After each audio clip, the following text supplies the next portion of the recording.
Assalamualaikum warahmatullahi wabarakatuh. Selamat pagi.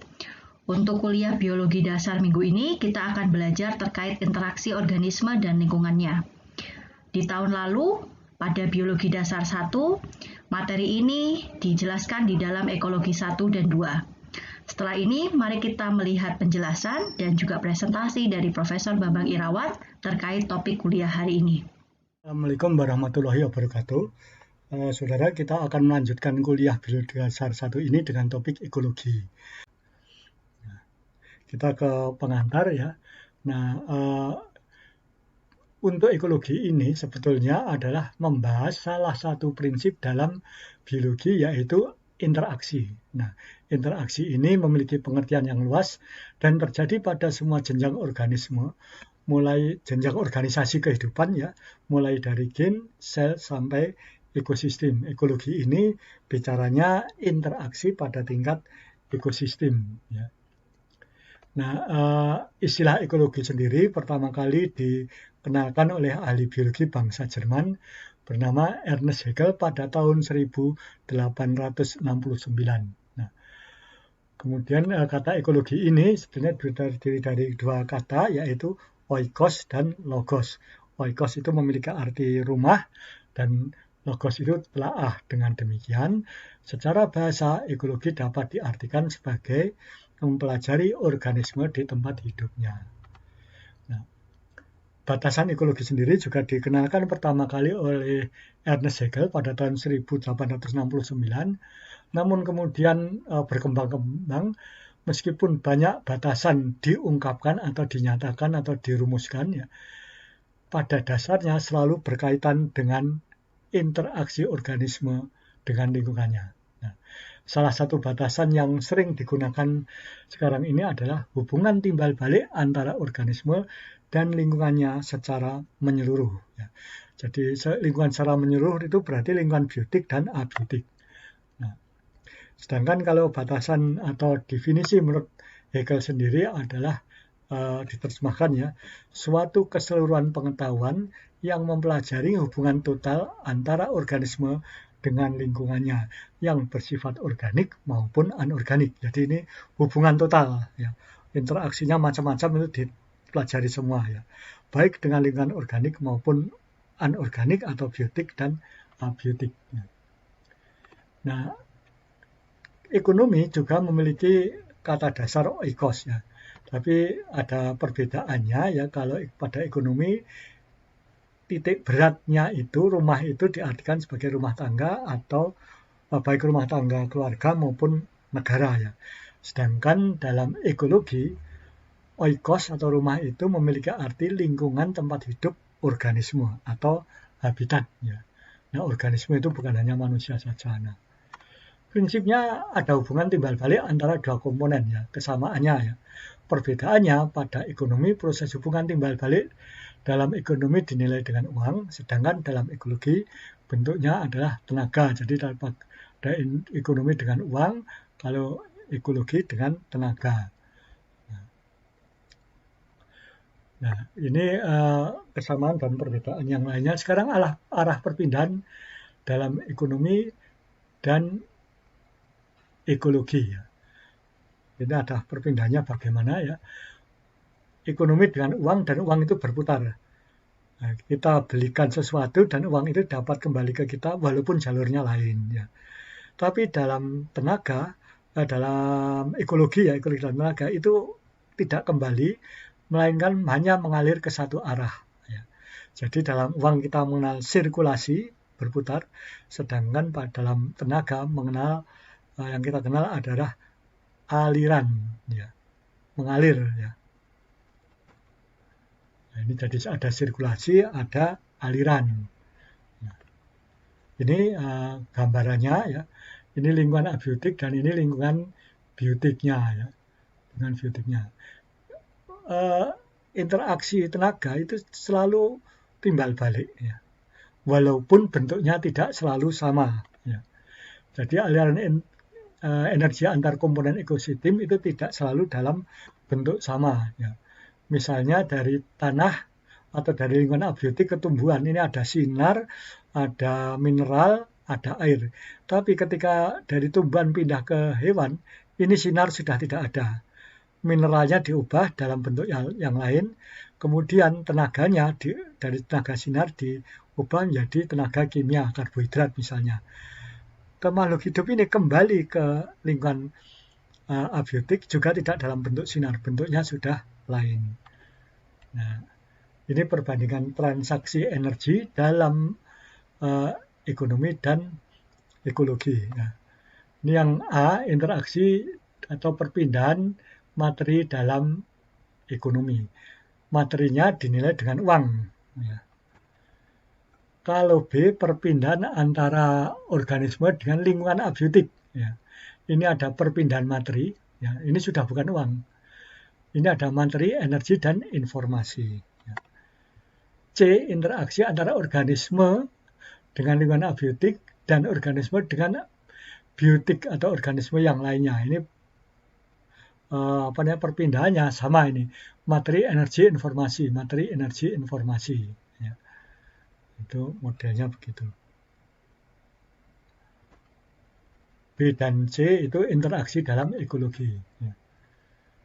Nah, sekarang kita belajar pola pikir ilmiah. Ya. Ini dalam ekologi ya. Pada dasarnya, pola pikir atau kita menjelaskan fenomena ekologi itu ada 3. Deskriptif, fungsional, dan evolutif. Ya. Kalau deskriptif itu menjelaskan pertanyaan ada apa, ya, ada apa, di mana, dan kapan. Ya, itu termasuk. Ya. Kalau fungsional itu menjelaskan bagaimana caranya. Jadi mekanisme ya.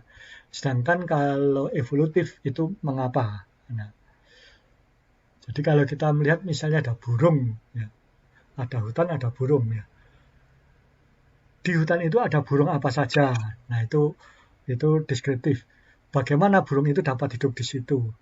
Mengapa ada di situ? Atau kalau dilihat dari burung, burungnya itu makanannya apa saja, kapan mencari makan, di mana mencari makan. Penjelasan fungsionalnya, bagaimana cara makannya, cara mencari makannya. Penjelasan evolutifnya, mengapa makan makanan itu, kok tidak makan yang lainnya. Ya. Ketiganya kemudian menimbulkan 3 cabang atau 3 mazhab ekologi, yaitu ekologi deskriptif, ekologi fungsional, dan ekologi evolutif. Ya. Nah, permasalahan utama dalam ekologi sebetulnya adalah menjelaskan keberadaan organisme di suatu habitat. Nah, istilah organisme dapat mengacu pada satu jenis atau satu kelompok. Ya. Kalau bila mengacu hanya pada satu jenis, maka telaahannya di tingkat populasi. Sedangkan bila mengacu pada sekelompok jenis organisme, telaahannya di tingkat komunitas. Pengertian populasi, komunitas, dan ekosistemnya. Populasi adalah kumpulan individu sejenis yang hidup pada ruang dan waktu yang sama. Jadi sejenis di lokasi yang sama pada waktu yang sama atau di habitat yang sama. Nah, kalau komunitas itu adalah kumpulan beberapa populasi yang ada di satu wilayah atau habitat tertentu. Ini berarti sudah menunjuk pada beberapa spesies. Nah, kalau komponen biotik dan abiotik di suatu habitat atau suatu lokasi itu sudah menyatu membentuk sistem pertukaran informasi atau interaksi, ya, ini kemudian disebut dengan komunitas. Jadi disebut dengan ekosistem. Jadi ekosistem adalah suatu kondisi atau fenomena di suatu ruang tertentu yang komponen biotik dan abiotiknya telah menyatu berinteraksi membentuk suatu sistem pertukaran energi. Ya. Nah, penjelasan mengenai keberadaan suatu organisme itu harus ditinjau atau meliputi distribusi dan kemelimpahan organisme tersebut. Ya. Kemelimpahan dan distribusi keanekaragaman hayati dalam konteks lingkungan. Ya.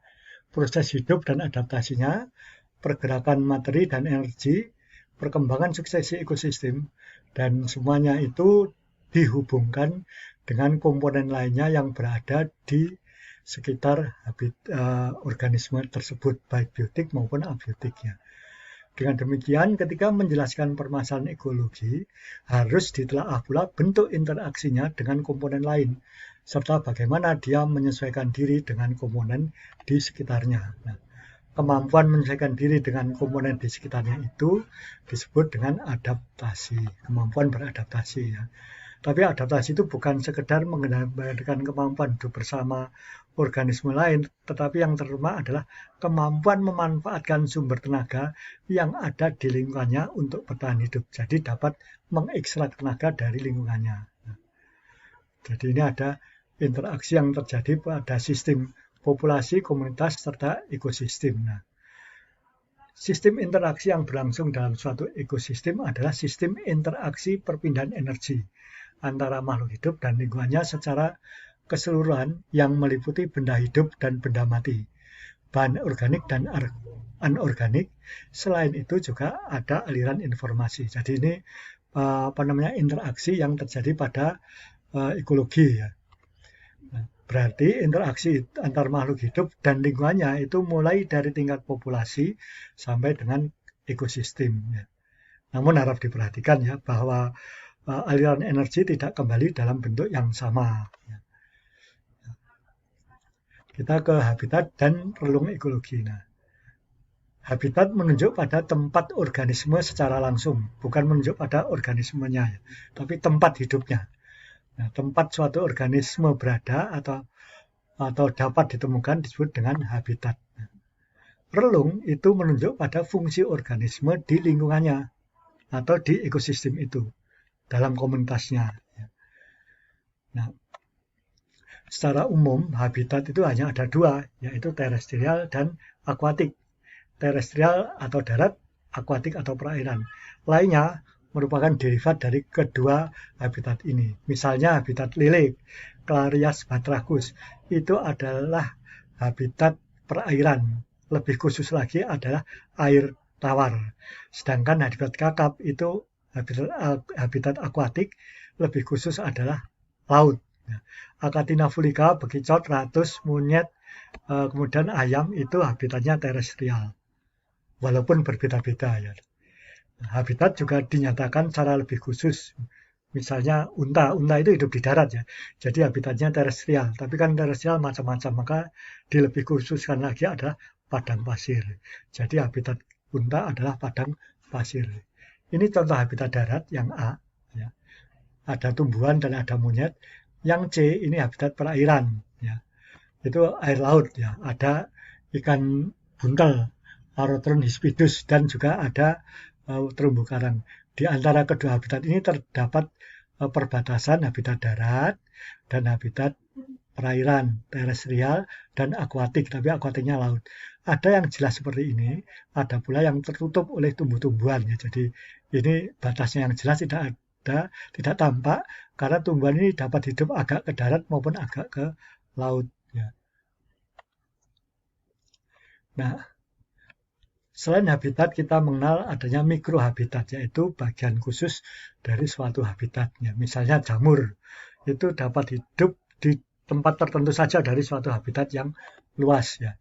Nah, kondisi tempat tertentu itu menimbulkan juga iklim tertentu, ini kemudian namanya iklim mikro. Nah, kondisi ini yang kemudian disebut mikrohabitat. Ya. Mikrohabitat dan kemudian ada iklim mikronya juga. Ini contohnya di foto ya. Ini ada 3 jamur. Ini hidupnya di sersah atau di tanah yang banyak mengandung humus. Ini di kayu yang mati. Ini kayu yang hidup. Mikrohabitatnya berbeda ini. Jelas berbedanya. Ya. Ini yang kemudian disebut mikrohabitat A, mikrohabitat B, mikrohabitat C. A untuk jamur ini dan sebagainya. Ini A kayu lapuk, ya. B tanah lembab, dan C pohon yang masih hidup. Nah, agar dapat bertahan hidup, ya, organisme harus dapat beradaptasi di lingkungannya. Nah, setiap lingkungan itu menuntut atau menunjukkan adaptasi tertentu supaya organisme itu dapat mengekstrak tenaganya. Kadang-kadang organisme yang hidup di daerah A, bukan kadang-kadang ini terjadi ya, evolusi akuatik pindah ke terestrial. Ya. Nah, dari terestrial ini ada lagi yang pindah ke akuatik lagi. Jadi ini ada evolusi kedua dan kemudian ada adaptasi sekunder. Ini contohnya pada penyu, paus, kemudian pada lumba-lumba, nenek moyangnya di air, semuanya hidup di darat ya. Kemudian di darat berkembang kembali lagi ke air ya. Buktinya kalau itu hewan darat apa? Bernafas dengan paru-paru. Ya. Nah, ini contoh habitat adaptasi struktural yang kedua. Tungkainya berbentuk seperti sirip, lain dengan tungkai pada kura-kura ya.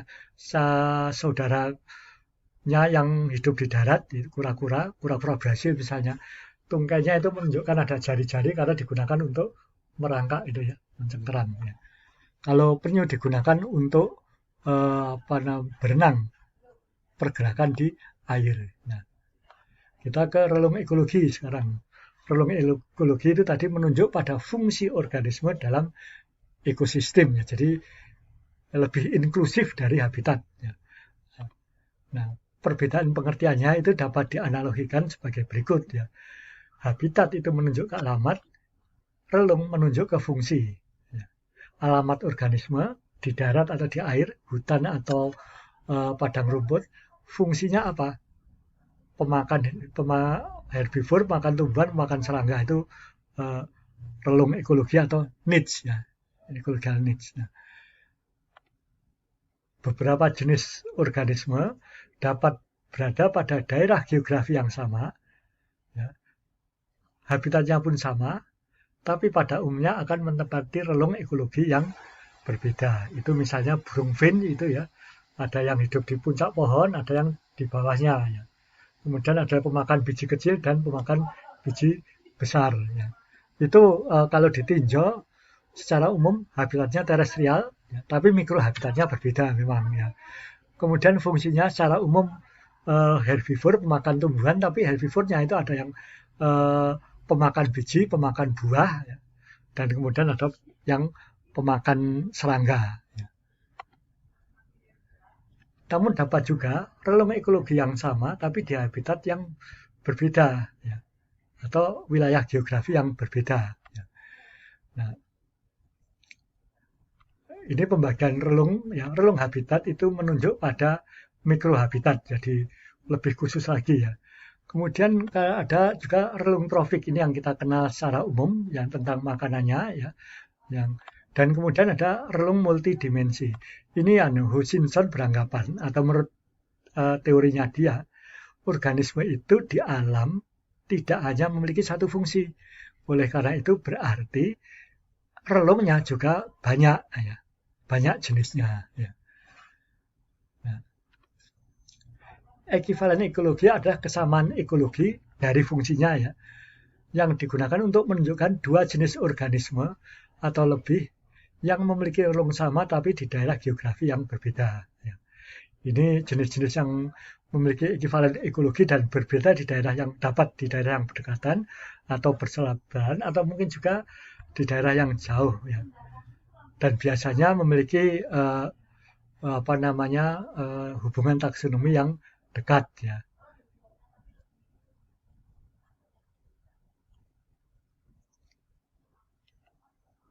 Nah, kalau dua jenis organisme atau lebih dikatakan memiliki takson yang dekat, itu artinya berada pada takson yang sama. Ini contoh ekivalensi ekologi ya. Di Afrika, Indonesia, dan Amerika Utara. Di padang rumputnya sama-sama, berarti semua makan herbivore, makan rumput. Di Afrika ada Syncerus caver, ini kerbau Amerika. Di Jawa, Taman Nasional Baluran ada Bos bubalis, ya Bubalus ya, Bubalus ya. Selain Bos javanicus ya, ada Bubalus. Sedangkan di Amerika ada bison. Ini pemakan atau hewan di padang rumput semua. Nah, sebagaimana populasi, komunitas, ekosistem juga dapat berkembang.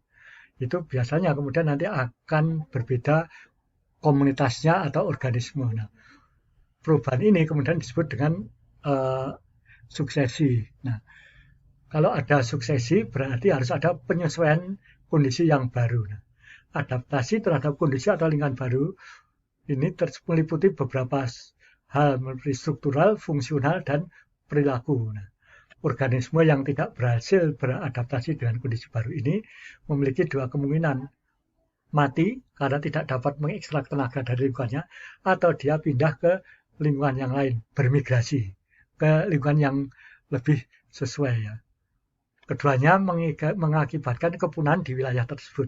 Jadi punah itu tidak berarti mati, tapi punah tidak ada di situ. Dapat karena mati, dapat pula karena pindah tempat. Nah, Jadi tidak harus mati ya punah itu, jadi dapat bermigrasi. Nah, di dunia ini secara geografi dibagi menjadi 7 daerah, yaitu Nearktik, Palearktik, Afrotropik, Indomalaya, Australia, Australasia ya, kemudian ada Neotropik dan Oceania.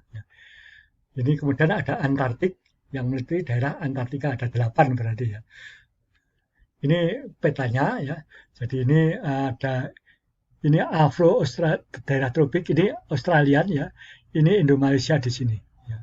Meliputi Indonesia sampai dengan Asia Tenggara ya. Itu di situ. Ini daerah Antartik ya.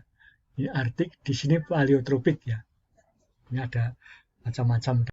Jadi prinsip populasi ya, pada prinsipnya populasi adalah kumpulan individu yang sejenis dan merupakan satuan dasar dalam telaah ekologi.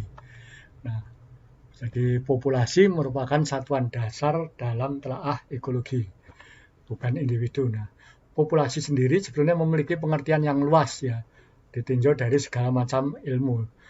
Nah, tidak hanya dalam bidang ekologi saja, ada sosial dan sebagainya. Tapi dalam Biodas 1 ya, kita akan meninjau populasi dalam bidang atau dalam katanya dengan biologi pada umumnya dan ekologi pada khususnya. Ya. Nah, tentang konsep populasi, ya ini tadi kan prinsip ya, sekarang konsep populasi itu akan dibahas di biologi dasar 2. Konsep populasi itu penggunaan prinsip populasi dalam kehidupan sehari-hari. Batasan populasi kita ulang ya. Populasi adalah kumpulan individu yang sejenis dan mendiami daerah yang sama atau habitat yang sama pada waktu yang sama. Nah, contohnya di di Pulau Jawa ini ada 3 taman nasional yang merupakan habitat dari banteng, yaitu Taman Nasional Ujung Kulon di Jawa Barat, Taman Nasional Baluran, dan Taman Nasional Alas Purwo. Nah, Taman Nasional Ujung Kulon ini terpisah letaknya ya dari yang Baluran dan Alas Purwo. Nah, bantengnya dengan sendirinya terpisah. Oleh karena itu, banteng di Taman Nasional Ujung Kulon merupakan populasi tersendiri dan bukan termasuk populasi banteng di Taman Nasional Alas Purwo dan Baluran. Nah, Taman Nasional Alas Purwo dan Baluran itu berdekatan. Apakah bantengnya saling bercampur apa tidak? Nah, itu harus diteliti ya. Jadi itu yang di Taman Nasional Ujung Kulon jelas merupakan populasi yang terpisah. Ya. Nah, untuk menggambarkan suatu populasi biasanya kita mengenal ada parameter populasi. Nah, ini khas karakter dari populasi tersebut. Nah, karakter populasi sendiri ada yang bersifat genetik dan ada yang bersifat ekologis. Nah, pada saat ini kita membicarakan yang karakternya bersifat ekologis. Ya. Parameter populasi itu ada yang bersifat primer dan yang lainnya merupakan turunan dari karakter primer itu. Nah, berikut adalah parameter-parameter populasi tersebut. Yang pertama adalah natalitas, kelahiran, mortalitas, kematian, kemudian pola pertumbuhan populasi, ya, densitas, ya, pola distribusi, ya, potensi biotik. Ya. Ini nanti akan kita bicarakan, tapi tidak di slide atau di file nomor 2 atau video nomor 2A semuanya. Ya. Sekarang natalitas. Natalitas adalah kemampuan suatu populasi untuk bertambah besar. Individunya bertambah banyak. Ya. Biasanya dinyatakan dalam angka kecepatan natalitas atau kecepatan kelahiran. Birth rate. Ya. Ada 2 konsep tentang angka kelahiran, yaitu maximum natality dan ecological natality. Ya. Maksimum natality itu adalah angka kelahiran yang absolut ya. Dan ini terjadi dalam lingkungan yang kondisinya optimal ya. Ini seringkali disebut juga fekunditas ya, atau natalitas fisiologi. Nah, natalitas maksimum adalah jumlah individu baru yang dilahirkan di bawah kondisi optimum, baik kondisi lingkungan maupun kondisi dalam tubuh individu sendiri itu. Ini jarang terjadi karena lingkungan seringkali tidak optimal ya. Nah, natalitas maksimum ini sifatnya konstan ya, dan merupakan karakter khas suatu populasi. Kemudian ada ecological natality. Ini adalah natalitas yang senyatanya, yaitu jumlah individu yang dilahirkan dalam kondisi yang senyatanya, kondisi ekologis. Belum tentu optimal. Nah, kondisi natalitas ekologi ini sering ditulis dengan satu kata saja, yaitu natalitas, ya, tanpa tambahan kata sifat atau keterangan. Nah, besarnya angka natalitas ekologi dapat berubah bergantung pada banyak faktor, ya, ukuran populasi dan kondisi lingkungan itu sendiri. Ya.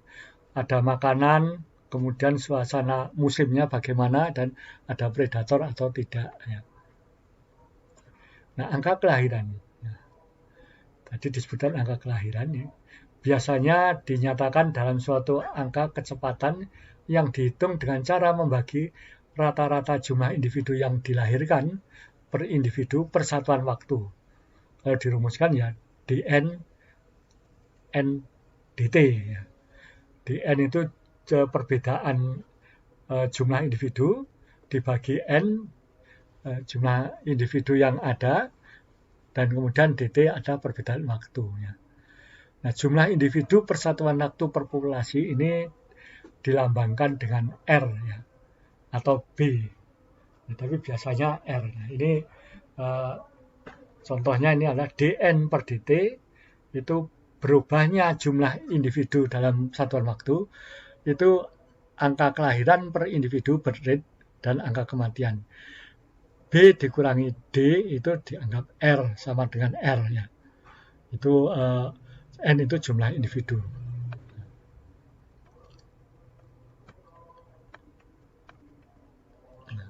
Kalau mortalitas, ya, ini merupakan angka kematian individu dalam suatu populasi. Lambangnya D. Ya.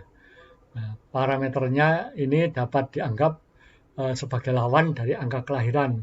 Kalau natalitas bertambah, kematian mengurangi. Ya.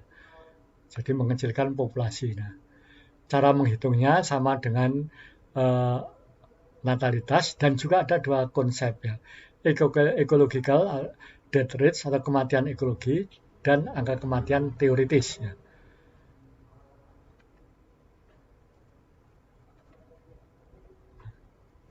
Sekarang kita ke arah atau mengenal zero population growth, ya, ZPG-nya. Bila B sama atau lebih besar dari D, ya, B lebih besar, maka populasi tersebut akan bertambah. Namun bila yang mati lebih banyak daripada yang lahir, populasi tersebut akan punah. Tapi bila B sama dengan D, berarti R sama dengan 0, ya, ini jumlah individu akan stabil. Ya, jumlahnya, ya, bukan individunya, ya. Jadi ada yang lahir, ada yang mati, tapi seimbang terus. Ini populasinya tidak tumbuh. Ini yang kemudian disebut dengan zero population growth. Ya. Dalam konsep ZPG, ya, ini tidak berarti tidak ada kelahiran sama sekali, melainkan tingkat kelahiran sama dengan tingkat kematian. Bila tidak ada kelahiran sama sekali, ya, populasi tersebut akan punah dimakan usia, ya, mati karena tua. Nah, selanjutnya kita ke migrasi. Migrasi ini adalah perpindahan individu antar populasi. Kalau imigrasi masuk pada suatu populasi, emigrasi keluar dari populasi. Ya.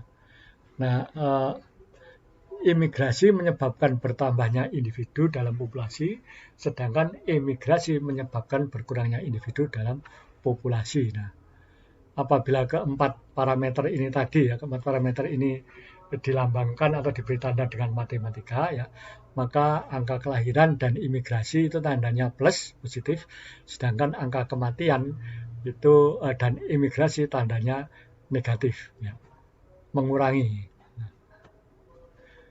Nah, hubungan angka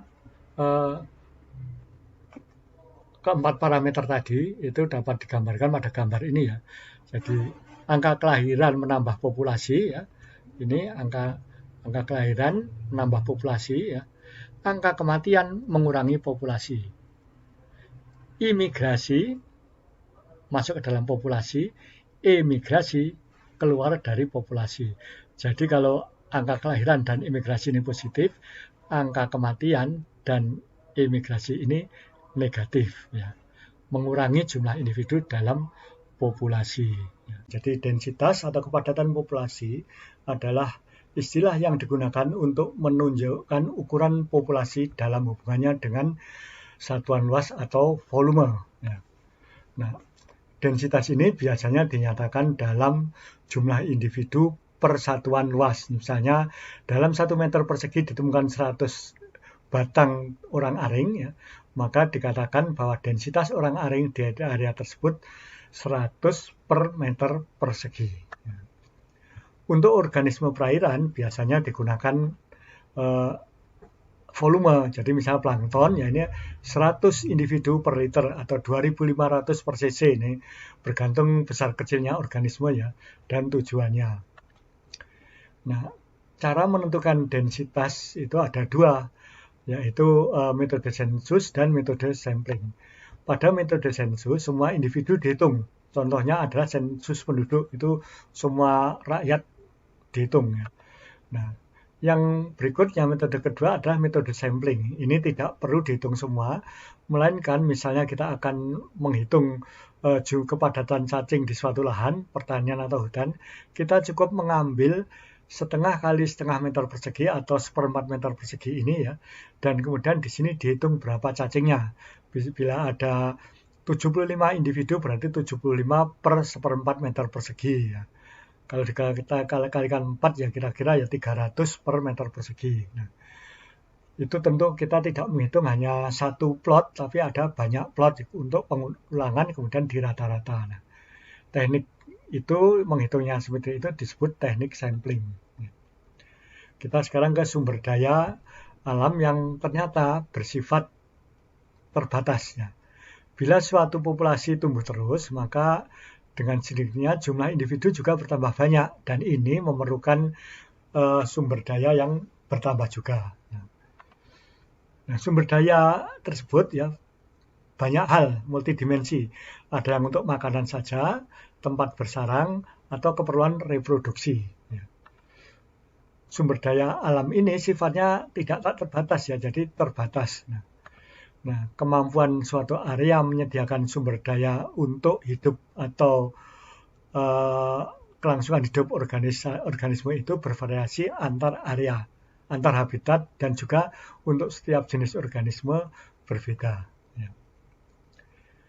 Nah, sekarang kita ke konsep daya dukung lingkungan. Kemampuan suatu area menyediakan sumber daya untuk kehidupan suatu organisme ini dinamakan daya dukung lingkungan atau carrying capacity.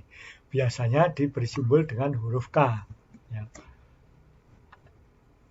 Nah, bila jumlah individu dalam populasi itu masih lebih kecil dari K, N lebih kecil dari K, maka populasi tersebut biasanya akan tumbuh pesat. R-nya positif dan tumbuh pesat. Namun bila N lebih tinggi dari K, ya, maka populasi akan menurun, jadi pertumbuhannya negatif, ya.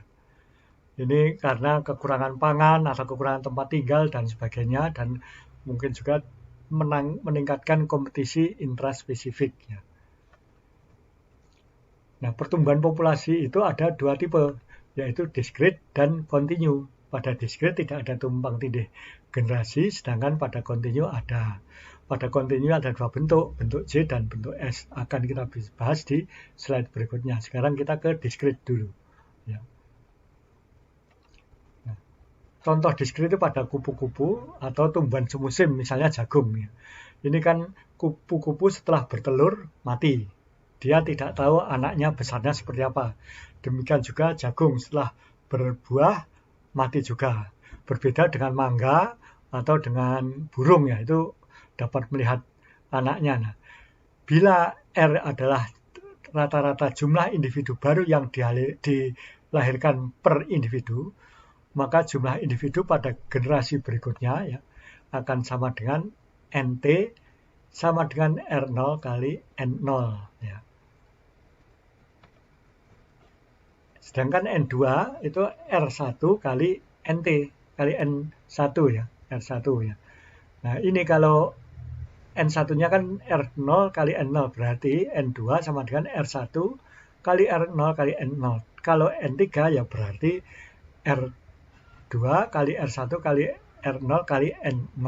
Nah, bila R ini sama untuk setiap generasi, jadi konstan, R1 sama dengan R2 sama dengan R0, maka N3 akan sama dengan R kali R kali R kali N0, R3, R pangkat 3 ya, R pangkat 3 kali N0. Dengan demikian rumusnya menjadi NT sama dengan R pangkat T kali N0. Pola pertumbuhan kontinu itu ada dua, yaitu yang berbentuk J dan berbentuk S. Ya. Nah, sekarang kita ke berbentuk J dulu ya. Pada pola yang berbentuk J ya, itu pertumbuhannya bersifat eksponensial dan berhenti secara tiba-tiba bila ada gangguan lingkungan. Ya.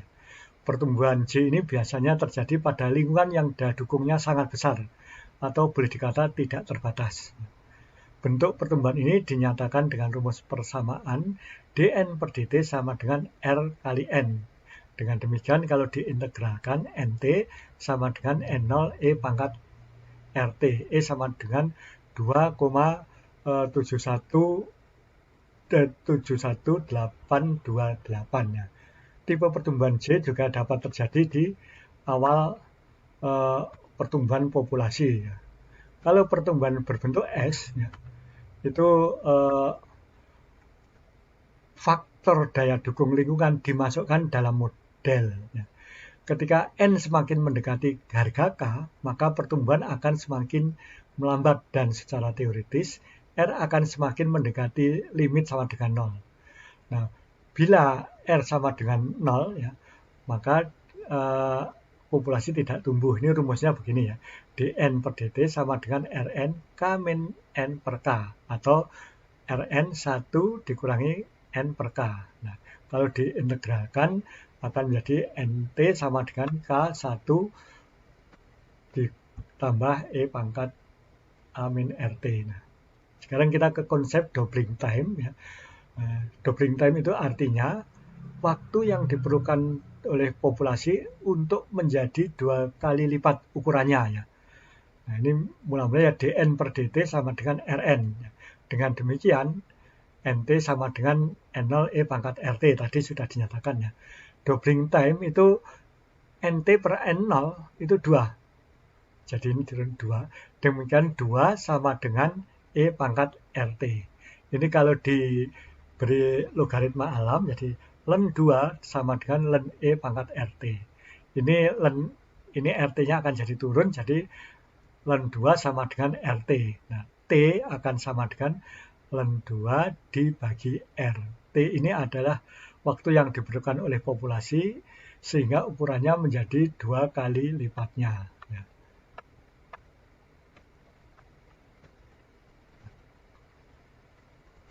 Populasi tumbuh terus ya, sampai mencapai daya dukung lingkungan. Ketika mencapai harga K, kemudian populasi akan berhenti pertumbuhannya. Ya. Nah, kalau lebih ya akan turun. Nah, terjadilah fluktuasi populasi. Nah, ini yang tipe J ya. Ini ada 2 tipe ya. Kita lihat yang pertama. Naik terus, setelah sampai ke daya dukung lingkungan, langsung mati semua.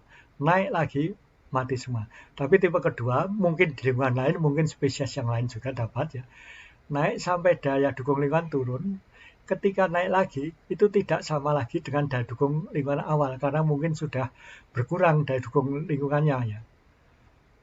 Ini lain halnya dengan yang tipe S ya. Naik, melebihi batas K, kemudian turun.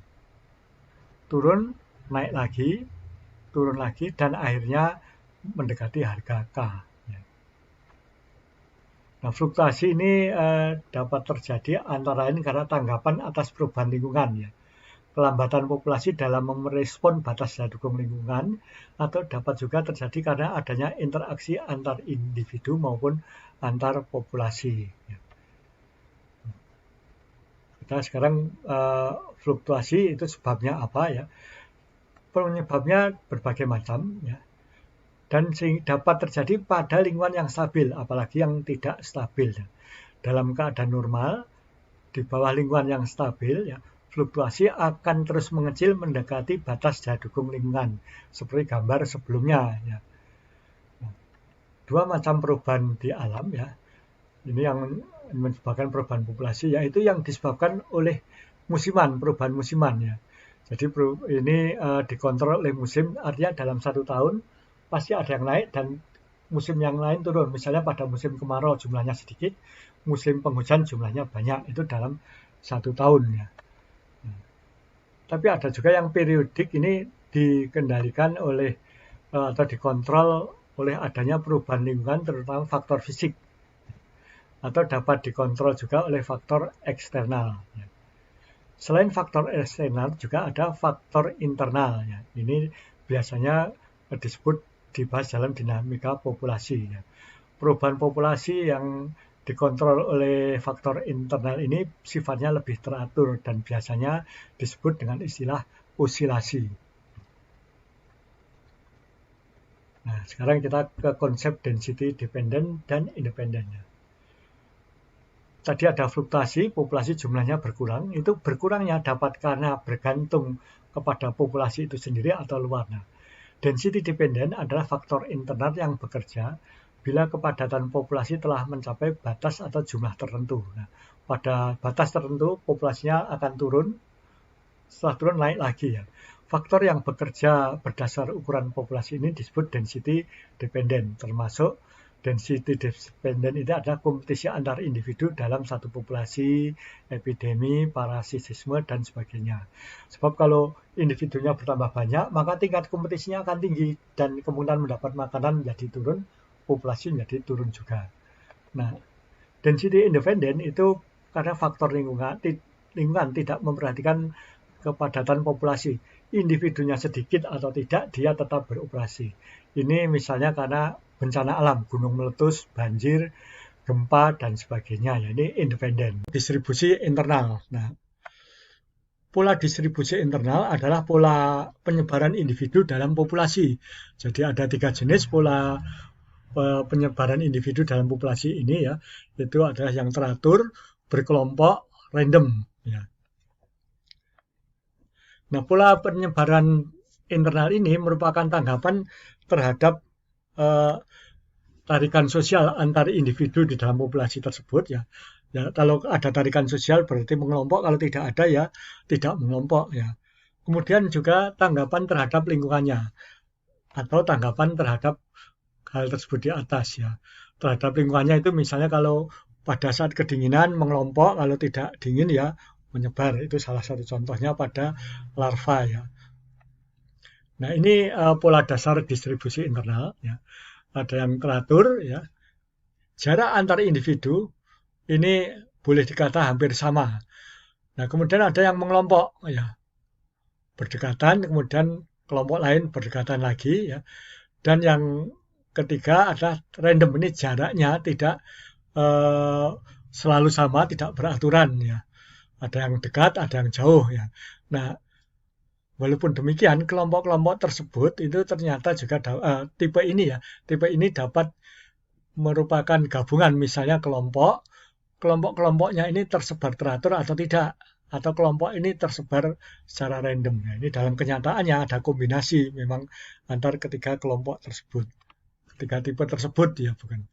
Nah, kita lanjutkan tentang potensi biotik. Nah, setiap makhluk hidup memerlukan tenaga atau energi untuk mempertahankan hidupnya. Nah, bila organisme tersebut mampu mengasimilasi tenaga dari sumber non-biotik, maka disebut produsen, misalnya tumbuh-tumbuhan. Ya.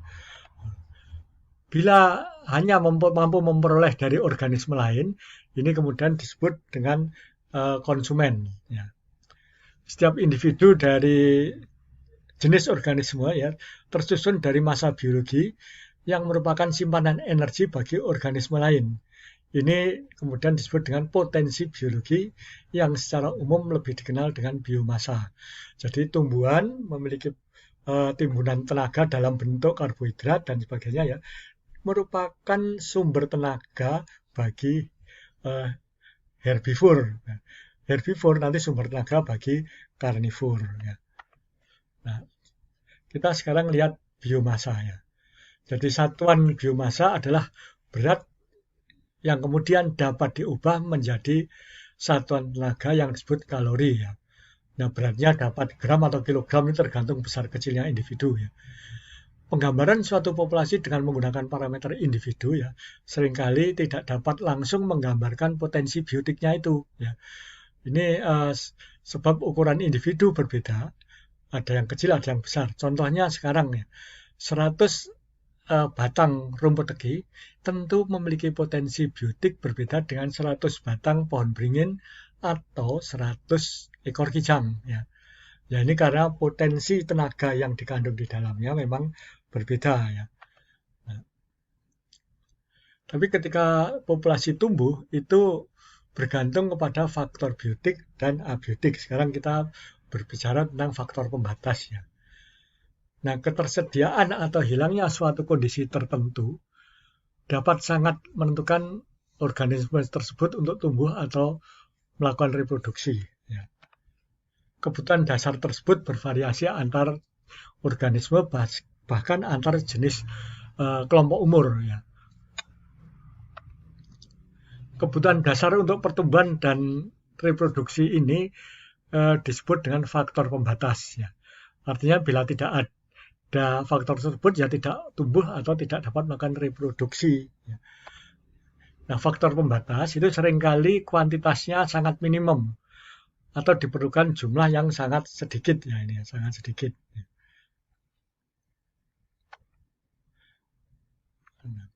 Dengan adanya faktor pembatas yang minim itu, kemudian kita mengenal hukum minimum dari Liebig ya. Ini mula-mula memang ditelitinya pada tumbuhan ya. Jadi pertumbuhan tanaman bergantung pada sekelompok nutrisi yang diperlukan dalam jumlah minimum. Pernyataan Liebig tersebut kemudian oleh ahli dikenal atau diperkenalkan sebagai hukum minimum Liebig. Nah, hukum minimum ini kemudian dikembangkan ya tidak hanya pada tumbuhan saja, namun pada organisme lain juga komponen-komponennya ya. Jadi tidak hanya satu komponen saja. Nah, digunakan istilah minimum ya. Ini untuk membuat jangan dirancukan dengan nanti yang maksimum. Ketika suatu zat itu terlalu banyak, itu juga dapat menghalangi pertumbuhan atau reproduksi. Nah, batas antara minimum dan maksimum ini yang kemudian disebut dengan batas atau kisaran toleransi. Jadi ada hukum toleransi. Ya. Nah, keberadaan atau keberhasilan suatu organisme untuk bertahan hidup bergantung kepada ketersediaan semua kondisi yang diperlukan. Punah atau kematian suatu organisme dapat disebabkan oleh kekurangan ya, atau kelebihan salah satu zat itu ya. Jadi organisme memiliki persyaratan minimum dan maksimum untuk dapat hidupnya. Konsep ini menunjukkan adanya batas toleransi untuk setiap makhluk hidup. Ya kita gunakan saja misalnya suhu. Ada batas minimum orang dapat beraktivitas, tapi ya ada batas maksimumnya ya. Setelah di atas itu menjadi pingsan atau apa, setelah di bawahnya juga kedinginan ya. Konsep batas maksimum ini dikemukakan pertama kali oleh Selford ya pada tahun 1913. Karena itu hukum toleransi ini juga dikenal dengan nama hukum toleransi Selford.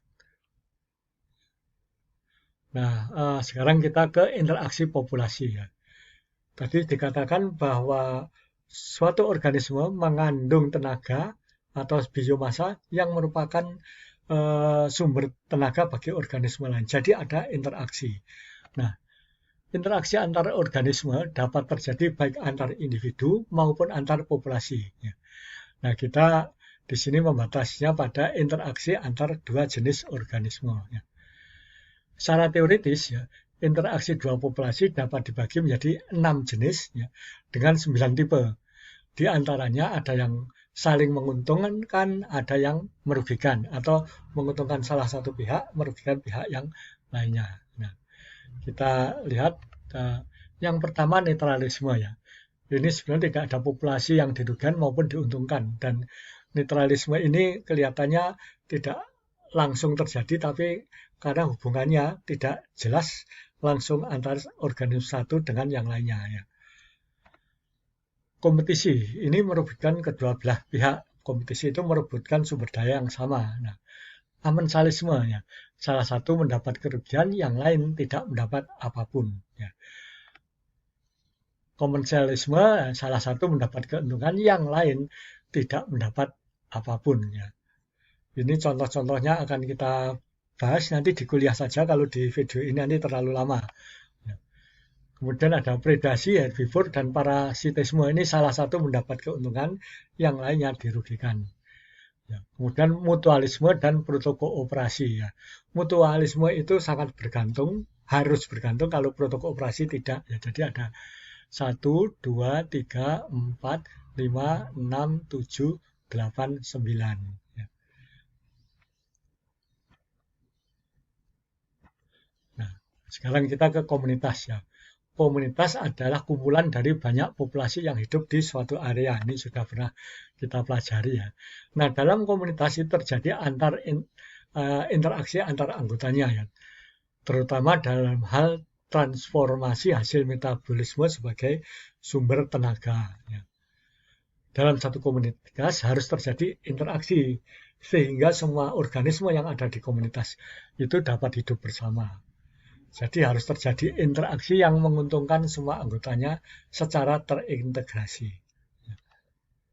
Secara garis besar, ya, anggota suatu komunitas dapat dikelompokkan berdasarkan fungsinya menjadi 4, yaitu golongan produsen, menghasilkan tenaga, konsumen memanfaatkan tenaga, detritivor ini mengurai, dan saprotovor ini detritivor ini pemakan, ya, pemakan sisa-sisa. Kalau saprotrof itu pengurai. Ya.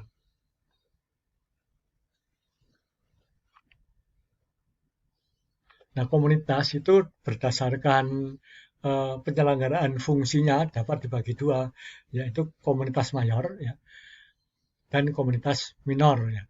Kalau komunitas mayor ini adalah suatu komunitas yang cukup besar dan organisasinya lengkap, ya, sehingga boleh dikata tidak bergantung kepada komunitas lain, hanya memerlukan sinar matahari saja sebagai sumber tenaga awal. Ya. Nah, adapun komunitas minor ini komunitas yang masih memerlukan komunitas lain untuk menjamin keberadaannya. Ya. Jadi misalnya diperlukan sumbangan energi dari luar yang bukan sinar matahari. Ya. Nah, telah ekologi yang tinjauannya meliputi komunitas ini disebut dengan sinekologi. Sedangkan yang hanya populasi saja, satu populasi, disebut out-ekologi. Nah, untuk mendeskripsi komunitas itu digunakan beberapa indeks, misalnya ada indeks diversitas, indeks dominansi, indeks kesamaan antar dua komunitas, ya. Nah, dalam deskripsi yang lengkap, ya, memang kemudian harus ada gambaran tentang rantai makanan dan piramida makanan. Ya. Ini akan kita bahas di biologi dasar 2. Nah, kita sekarang ke ekosistem, ya. Ekosistem ini suatu integrasi antara lingkungan biotik dan abiotiknya. Ya. Dengan demikian, dalam satu ekosistem akan terdapat komponen bahan organik, bahan anorganik, ya, komponen anorganik dan komponen organik, kemudian iklim, ya, produser, konsumer, ya, ini semua ada dalam ekosistem. Ya. Nah, homeostatis, ya. Homeostatis itu memiliki kemampuan untuk jadi ekosistem, suatu ekosistem memiliki kemampuan melakukan homeostatis, yaitu kemampuan biologi untuk menanggapi perubahan yang terjadi baik internal di dalam komunitas itu atau dalam ekosistem itu maupun eksternal, yaitu dari komunitas atau ekosistem yang lainnya. Nah, ekosistem juga memiliki batas toleransi, ya. Bila daur geokimianya terganggu, ya, ekosistem akan menanggapi perubahan tersebut dengan berbagai cara, termasuk komposisi keanekaragamannya. Nah, bila sudah di luar batas toleransi, maka boleh jadi akan ada komponen yang harus dikorbankan supaya daur biogeokimia tetap dapat berlangsung. Nah, Nah, bila daur biogeokimia itu terganggu, maka dikatakan ada pencemaran ya. Itu dapat karena ada penambahan ke dalam ekosistem ya, baik berupa energi atau bahan yang lain ya. Pencemaran adalah masuknya salah satu bahan ke suatu ekosistem sehingga mengganggu daur biogeokimia atau setidaknya mengganggu alur perpindahan energi. Peristiwa ini akan ditanggapi oleh suatu ekosistem dan mungkin saja akibatnya merugikan manusia sebagai salah satu komponen dalam ekosistem tersebut. Nah, demikianlah saudara sekalian, dengan selesai penjelasan tentang homeostatis ini ya, dan pencemaran, berakhir pula topik ekologi pada mata kuliah biologi dasar ini ya. Semoga pengetahuan dan ilmu yang kita peroleh dari kuliah ini dapat bermanfaat, dapat menjadi barokah bagi kita semua. Wassalamualaikum warahmatullahi wabarakatuh. Terima kasih atas perhatian saudara semua.